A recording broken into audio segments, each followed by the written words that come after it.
1984, they came at dawn, accused but never charged, 6 years withdrawn.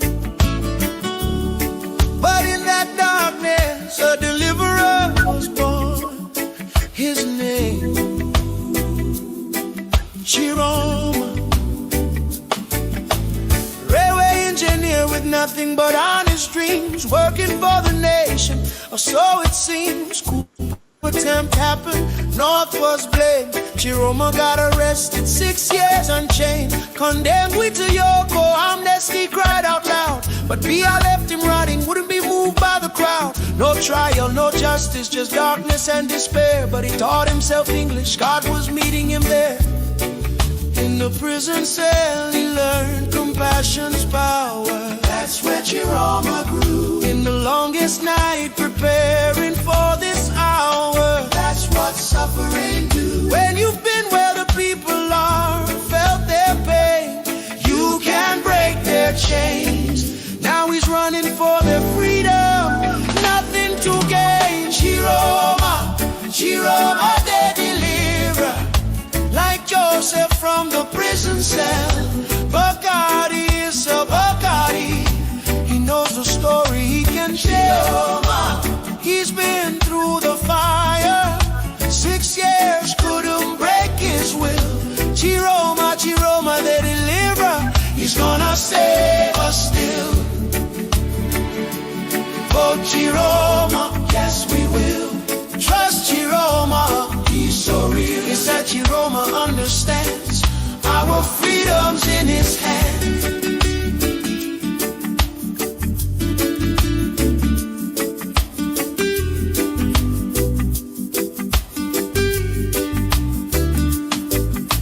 They try to break his spirit, thought 6 years was enough. But trials only make you stronger when you're made of tougher stuff. From prisoner to minister, then back to opposition. Because he saw the suffering, needed a new vision. June 24, 2025, he walked away from power. Said, I can't defend this system for 1 more hour. Left the government to fight for you and me. That's the kind of leader who will set our nation free. Joseph was forgotten in Pharaoh's darkest cell, but God was preparing him a story he would tell. From prison to prime minister, God's timing is divine. And Chiroma's story echoes through the sands of time. 6 years in darkness prepared him for this day, to lead Cameroon forward in a brand new way. Not with bitterness or hatred, but with vision clear. Chiroma's time is now, the moment's here. Chiroma, Chiroma the deliverer. He's been tested, he's been tried. Bacardi is a Bacardi, nothing left to hide. Chiroma, from Kondengui to the palace, watch what God will do. Chiroma, Chiroma the deliverer, he's delivering you. If you've ever felt imprisoned by the system, if you've ever felt forgotten in your struggle, if you've ever wondered if change could come, remember Chiroma's name. 6 years in chains. Now he's breaking yours. October 12th.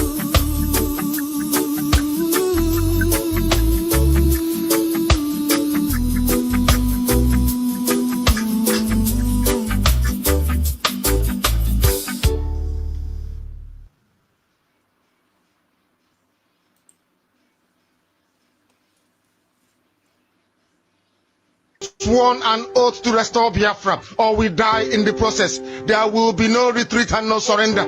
If the option they give to us is to seek our restoration by violence, every living thing living in the zoo will be destroyed. All the animals will be destroyed. It's a promise and a pledge we're making to them. They must understand that we just don't love our country. We are fanatical about Biafra. We will do everything humanly possible to ensure that Biafra comes. It is either the flag of Biafra is raised up or I am lowered into the grave. One of the two must happen. It is better for this heaven and this earth not to exist than for Biafra not to come to pass. We dedicate it into the hands of Chukwu Abiyama, the creator of the heavens and the earth, because only him decreed that we should exist as a race, and only him has the say to decide and to determine if we are to survive or not. We don't rest our hopes in any man. We don't believe that any country can do anything for us. We are going to reaffirm our faith in the supremacy of the creator of the heavens and the earth, Chukwu Abiyama, upon to whom and in whom every glory and honor belongs to. That's why we worship him and nothing else and no other. We worship the one true living God. That is who we worship. That is why we were created. We are not like any other people. We have been chosen by Chukwu Abiyama to serve him. We have been chosen by the creator of the heavens and the earth that we may serve him. That is why in our names it contains every praise imaginable. Every praise imaginable to the Most High is contained within our names, because we are very special people. We are here to reaffirm and reiterate that. We are here to ensure that this very march towards our freedom cannot be hindered. Any obstacle on our way, real or imagined, man or woman, adult or child, anything it is, once you are an impediment to the restoration of the sovereignty of Biafra, you will be destroyed completely and totally, in every way imaginable. We do not forgive. There is no forgiveness in our dictionary. We are here to ensure that the death of 3.5 million people is not forgotten. It is to them that I owe every ounce of loyalty and obligation. They are not here to offer any advice or to ask us to forgive Gowon. They are not here to ask us to forgive Haruna. They are not here to ask us to forgive the Yoruba people and the Awolowo family. The reason why we exist is to ensure that their memory, that they can never ever be forgotten, that their memory will linger on forever, that as long as man walks this earth, this world will remember the 3.5 million people that they killed, men and women that did nothing, children that were innocent. Their only crime is to be blessed by God. That is the only crime they have committed. As those children were being slaughtered, as they were being stabbed to death by a very wicked and cruel world, spearheaded by Awolowo, everybody looked on and did nothing. Instead of them to help us, they ensured that our absolute blockade from land, air and sea was absolute, that we may die, that the children of God may die. But lo and behold, Chukwu Abiyama determined that we cannot die, that we cannot perish, because we are his own. Despite all our iniquities, despite all our sins, he made us in his image. He gave us that very edict to worship him, and that is what we do every blessed day on this radio station, without fail and without the fear of any human being, such as of an animal in the zoo. We are here to worship Chukwu Abiyama.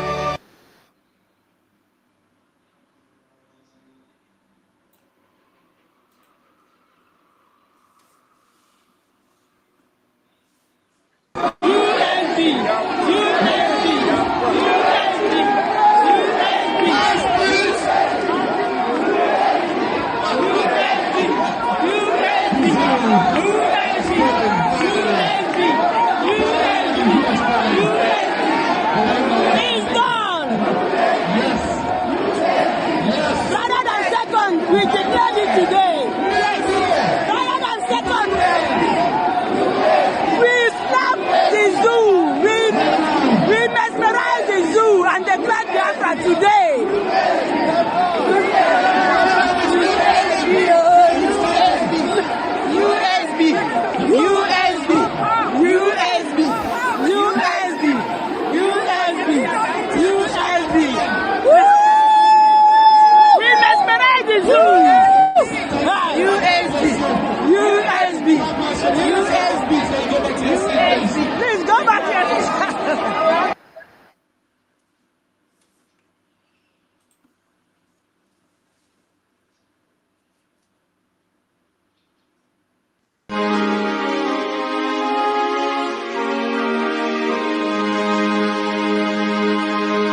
beautiful woman. My wife is beautiful, so there is nothing wrong with it.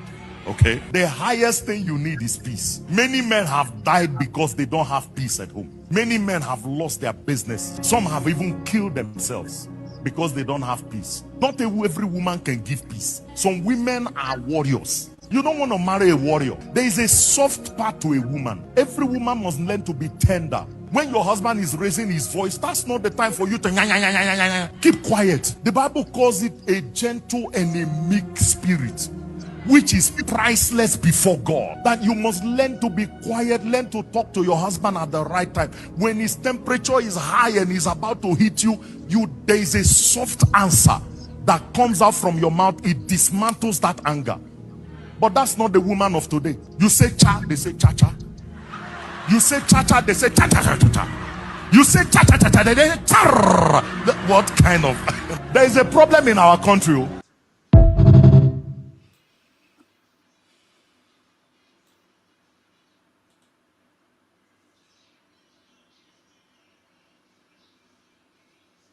Typical Igbos. So if the custodian of the Bini heritage could on record say that the Kweres and the Ches are typical Igbos, you are going behind to say you are Bini. Man is saying no, you are Igbos. Nobody owns Igbo. And there is no superior Igbo, neither is there an inferior Igbo.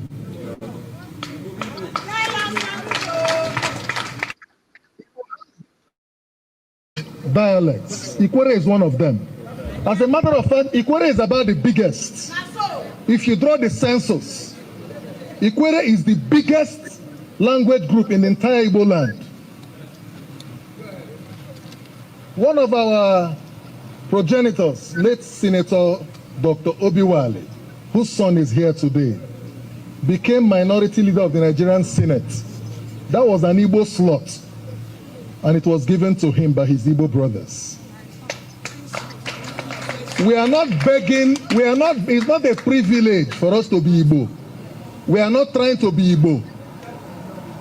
We are not looking for Igbo to protect us. We are Igbos.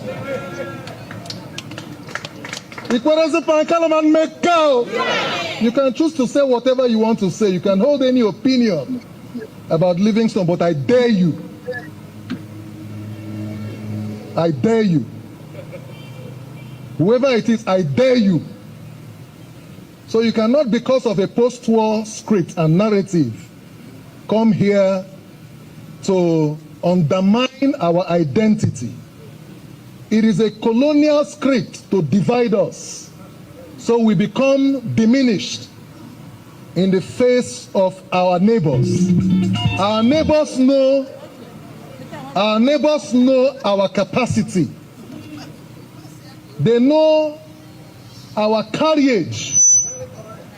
They know we are a global institution. That Igbos all over the world, Igbos all over the world. We are more than 80 million. I was talking to Chief Mike Okiro earlier on, and he was talking to me about a man called Njoku, who is from Kenya.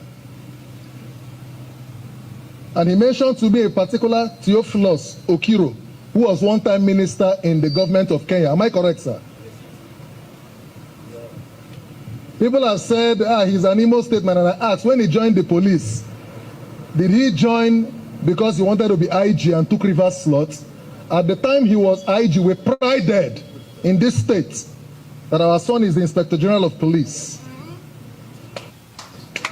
And you're coming to say he's 75 and going. Today is this year is the 76th year on earth. What else? He has seen it all. We are not looking for endorsement. We are not looking for recommendation. We are not looking for acceptance. Africa survives on the strength of Ndibo. Africa survives on the strength of Ndibo. Every Ikwere man you see is an Igbo man. You can choose to deny it. Some of us have been denied several political privileges in this state on account of our stance. They have called us names, you can't trust them. Livingstone can't be trusted. You cannot hold him, you can't control him. I'm not looking for anybody to control me or to trust me. Even Jesus Christ was not looking for reputation. But the fact is, I tell you to your face, that's why I say, I dare you. So as we go home, remember that the more than 80 million Igbos around the world are looking up to this arrangement here today for leadership. We are in Cuba. I went through the slave trade manifest and I realized that Calabar was the largest slave port in Africa. And the largest slaves that were exported from Africa to the rest of the world are Igbo. And we make up majority of most of the black nations, both in Northern America and other African little states, including Fiji and Haiti and the rest of them, Brazil. And we have very prominent sons. Bishop T.D. Jakes has traced his DNA up to Imo State. Oprah Winfrey, Buju Banton, Rihanna, you can even Bob Marley. We are not trying to claim it. It's not something we are not looking for an identity post. We are saying what it is. We are just like the Jews. Dele Farotimi says Igbos are the only ethnic group in Nigeria that can survive very well without the support of government. If we want to govern Nigeria, it's in our hands. But Igbos have to know what they are made of. You must know your onions. When you say Oha, Oyara, Nwanneya, can we do that in reality? Can Igbos in River State, this idea of domination, Igbo doesn't own Ikwere. Ikwere is part of Igbo. So you don't come from Anambra and say, so when you come here, you respect your Ikwere brother and his tradition. When I go to Nri, I respect my Nri brother and his tradition. That's the way it plays. You don't come here and begin to exert any form of dominion or control. No. We are one. We are. I am because we are. Mbuntu. So we are one. When I see my Anambra brother, I am proud that Anambra has the highest number of billionaires in Nigeria. I am proud. When I go to Imo State, I am proud. When I go to Ebonyi, I am proud. When you come to River State, respect your brothers from Ahoda, from Onelga, Oboebe Mandoni, from Ikwere, from Eche, from Omoma, from Oyibo, including those who have spilled into Eleme, Okrikan, Kalabari, including some parts of Bayelsa. And I told them that Ikwere has an extension in Opobo, even in Boni. That Ikwere, I was telling our brothers the other day, Urban community Delta State, there is a kingdom called Eurei. There is a kingdom called Eurei in Delta State. They migrated from Elele. They have a first-class king. In fact, one of their sons is Dr. Samuel Ajogbe, the one-time director of projects of NDDC, ED project. And he confirmed to me I'm an Elele man, but we are in Delta State by virtue of migration. I wrote an article titled, Indeed, What is Bini About Ikwere? And I wrote another article titled, Igbo Hates Ikwere, Igbo Hates Ikwere, the dummy they sold to us. Captain Elechi Amadi was confronted by Chidi, Professor Chidi Oswago. Why do you hate Igbo? Say, no, I don't hate Igbo. I am Igbo, but what I wrote against was the attitude and the treatment from the Aron people. That was personal. We should not, because there is a project to de-Igbonize the riverine Igbo and make the hinterland Igbo see us as enemies. And so when we come here, we want to subdue them. You cannot. We will keep rising. Although some of us here who are holding on to our heritage may not be much, but we need the support of each other to steer this ship. And if our hinterland Igbo brothers do not show us the reciprocal love and brotherhood, the other Ikweres who are willing to hold on to this heritage will hold back because they feel you're not giving them the sufficient protection. There are some Igbo leaders in the past who drove this idea of hate and domination. And today we are finding it difficult to believe in each other. So there is a trust deficit. So it has to be a deliberate and a conscious commitment to bring about the Igbo structure so robust, so that, because Satan does not fight one who has no great destiny. The war against Ndi Igbo is because of the destiny of the Igbos. Our greatness is under attack. We are under existential threat because of the destiny we carry. So you must not see them as Ndi Ikwere and Ndi Soma. Ndi Igbo. When somebody comes and says, speak Igbo language, the other time in our meeting at a People's Club, they said, speak Igbo. I started speaking Ikwere. Because Ikwere is Igbo. And he got offended. He said, no, speak Igbo. I said, no. This is my own Igbo version. You can't impose another one on me.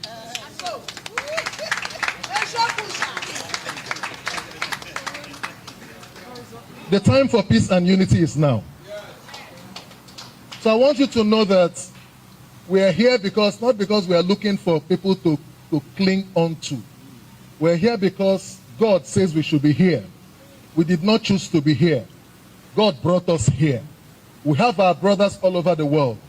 And I want to use this opportunity to call on all our brothers who are aspiring for this same office. Can we come to the round table?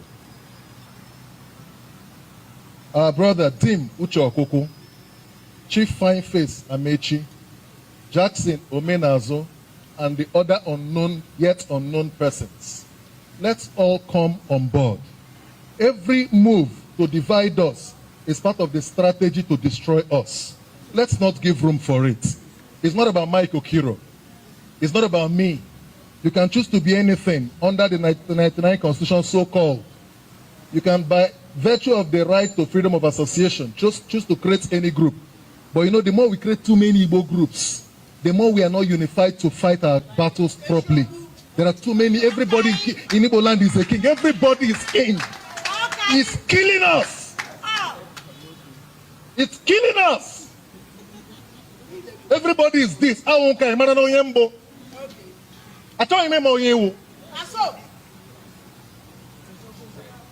Please, I will rest my case here.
Yes.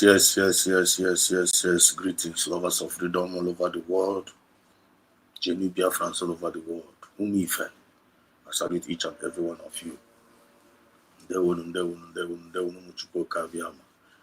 welcome to tonight's program. This is Biafran Exodus TV, BETV. Always bringing you the message of redemption and liberation to the hearts and the minds of our people. BETV, Biafran Exodus, BETV, Biafran Exodus TV. Bringing you the message of redemption and liberation to the hearts and the minds of our people. If this is your first time of coming across this particular channel, be not advised to subscribe to this channel. This is your own channel. As long as you're a citizen of Biafra and you have a good mindset towards one another, and you believe in your freedom, you believe in equity and justice, and you believe in fairness, and you are an ambassador of peace, this is your channel. Make this channel yours. Okay? Be part of what we are doing here. We are family. We are the citizens of the United States of Biafra, 40 states. We are the citizens. This is our leader here. We are about our leader. This is our supreme leader. Mazen Nandikalo is his name. This is the president of our country. Mazen Nandikalo. He is our black Jesus. He is our own savior in our own time. He is our redeemer, sent by God. So if you don't know him now. He came unto his own, but his own knew him not. But as many, that's why I gave one Nigeria, that's why I gave Ethiopia, that's why I gave Gambia, that's why I gave Igbo. As many that believe in this man, to them we give them the power to become a freedom fighter and the sons of Chukwuka Biafra. Take it or leave it. This is the honest truth. He came unto his own. Most of his own knew him not. Kita zina ndị Gentile kita na amarawago ya karịa ndị obere ịzọ. That is the truth. And this is our leader. We are very, very proud of him. We cherish him. We honor him. We continue to pray for his life, pray for his protection, pray for divine mercy, pray for divine guidance. And it's coming out very, very soon. The assignment given to him by Chukwuka Biafra, he is doing it. And all eyes are seeing him. And everyone is testifying. Long live Mazen Nandikalo, our supreme leader. Long live you. Our leader there. And this is our prime minister. This is our prime minister here. This is the prime minister of the United States of Biafra. PM Simon Ekpa. Mazi Simon Ekpa. This is the prime minister of the United States of Biafra. Buruburu. Like him, hate him. That is who he is. And always divine mandate to call. So you must, if they respect here, you must respect this man. Because he is a good man. He is the good guy. He is a freedom fighter. He hates nobody. He hates no one. He's fighting for the betterment of everybody, both Biafran and outside Biafra. So we need to appreciate him. We need to promote him. You need to pray for him. You need to encourage him.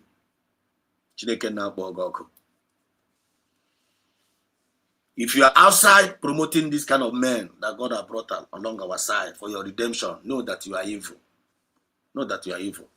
We will not be silenced about these issues. I got the silence about these issues. I'm going to state here very, very clear, whether you like it or not. But thank God, no when they like Refana. Thank God, no man that knows you can equate.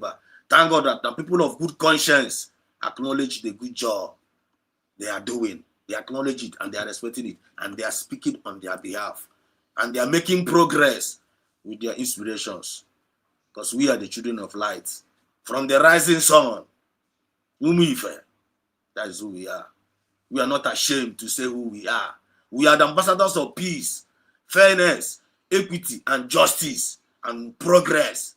That is who we are. That is what we represent anywhere you find us. So this is our Prime Minister, PM Simon Ekpa. Long live PM Simon Ekpa. We miss you, and it's coming out soon. All of them, they are coming out with victory, and the whole world is going to marvel.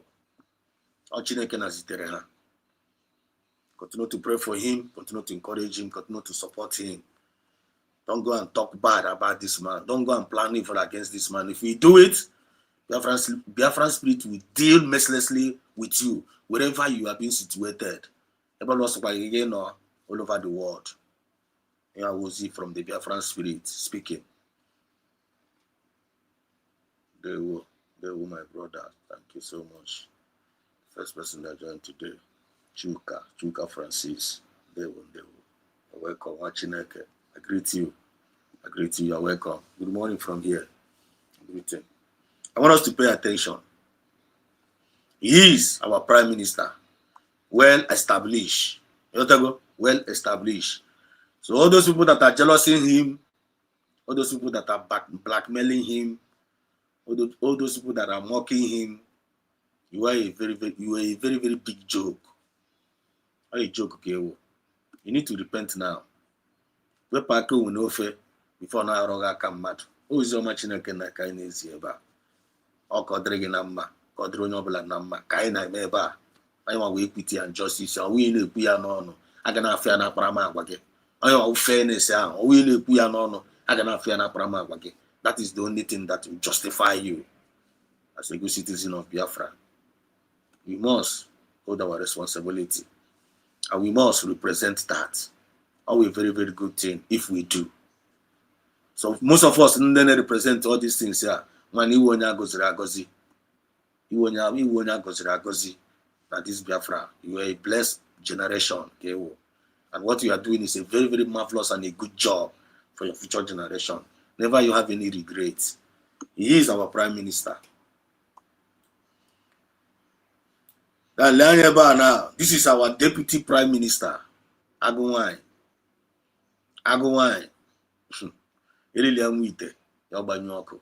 Here. That she is. He is our lioness. He is the mother of Biafra. He have created history. She have created history that no man can take away from her, or even no spirit can take away from her. She is the mother of Biafra. Take it there. Don't play. And always divine mother called divine. Mayana not divine. She is a divine mother. Don't say you are not. Don't say that. Don't say you are not informed. Don't say you don't know. We will not be silent about these issues.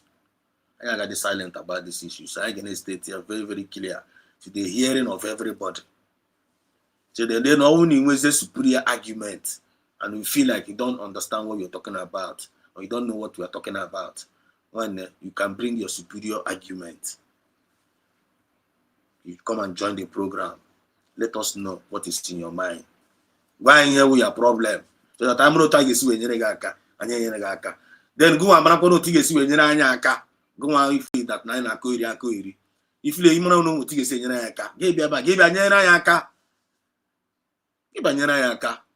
on the movement of the people and by the people and for the people. I don't know what is the argument.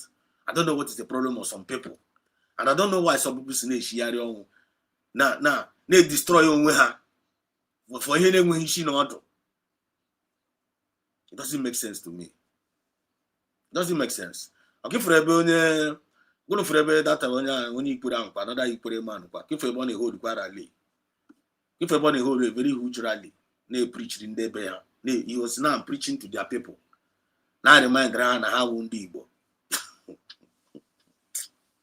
that no one did no way gonna hand Igbo. No way even I want to know about Hana Chokwaska, but Takwazo hand Igbo. Igbo had Jaka reject. They rejected the identity because of him with the one Nigeria. How won't Igbo, not a part side there. They rejected their Igbo identity. Anyone won't Igbo now, anyone come one and up one, no one, I knew a becono naga, and as I happen, and I will one neha. Even to this, the Mepon and put that Nama on Dibo, or when as a Sibo,